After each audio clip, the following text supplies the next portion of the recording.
Осындай сиырдың жүрегінен жасалынған өте дәмді, менің сүйіп жейтін салаттарымның бірі. Сіздермен бірге рецепт бөліскелі отырмын. Баршаңызға сәлем, менің құрметті көрермендерім. Ең алдымен осындай сиырдың жарты жүрегін ғана аламын, өйткені мен аз көлемде ғана жасайын деп жатырмын бұл салатты. Қаласаңыздар, бір жүректі алсаңыздар болады.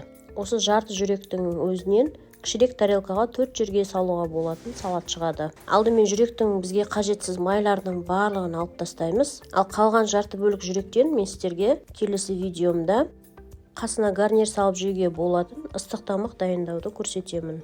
Сондықтан менің каналымды жоғалтып алмас үшін лайк басып тіркеліп, және де пікірлеріңіз болса жаза отырыңыздар. Жүрек тезірек пісу үшін осылай ортасынан бөліп кесіп аламыз дағыны.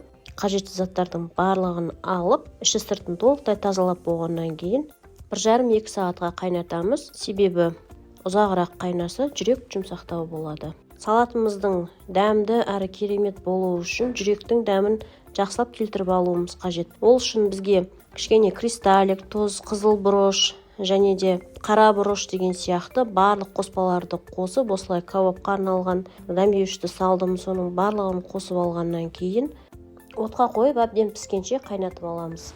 Жүрек дайын болғанша келесі қоспаларды дайындаймыз. Бізге қажетті сәбіз, пияз және де саңырауқұлақтар. Саңырауқұлақты алған себебім, бұның құрамында пайдалы витаминдер өте көп. Егер де ұнатпаймын десеңіздер, онда саңырауқұлақтың орнына кәдімгі маринадталған қыстық, ащы қиярды қоссаңыздар болады. Саңырауқұлақтың сыртындағы қарайған бөліктерін осылай ашып алып тастаймыз. Пияз бен саңырауқұлақты ұзынша етіп турап алғаннан кейін сәбізді маринадтап алуымыз қажет. Кішкене тұз саламыз, қызыл бұрыш, қара бұрыш, кристаллик сияқты барлық дәмдеуіштерді салып, уксус құямыз. Мендегі уксус 9%, қатты ащы емес, салатный уксус, сондықтан да мен 2 қасық қолданып жатырмын. Ал егер де сіздерде уксус қатты ащы болса, онда 1 қасық қана қосасыздар. Және 1 шай қасық қант саламыз.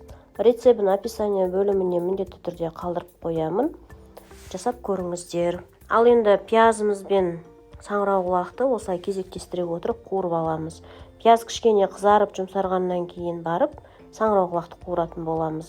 Мен пияз бен саңырауқұлаққа тұз салған жоқпын, кристаллик салдым кішкене. Барлығы дайын болғаннан кейін енді салатты араластырамыз. Жүректі де қарасаңыздар, ұзынша етіп осылай соломка ретінде турап аламыз. Салаттың дәмін одан әрі әдемі ету үшін осындай 2 тісше сарымсақ қосамыз. Және ең соңында осылай 2 қасық толтырып көк бұршақ салдым. Енді ең соңғы қоспамыз бұл майонез.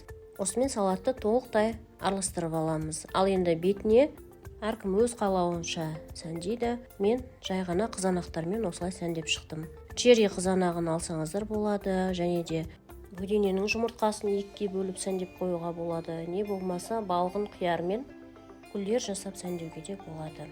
Міндетті түрде жасап көріңіздер, өкінбейсіздер. 100% гарантия беремін. Өте дәмді салат.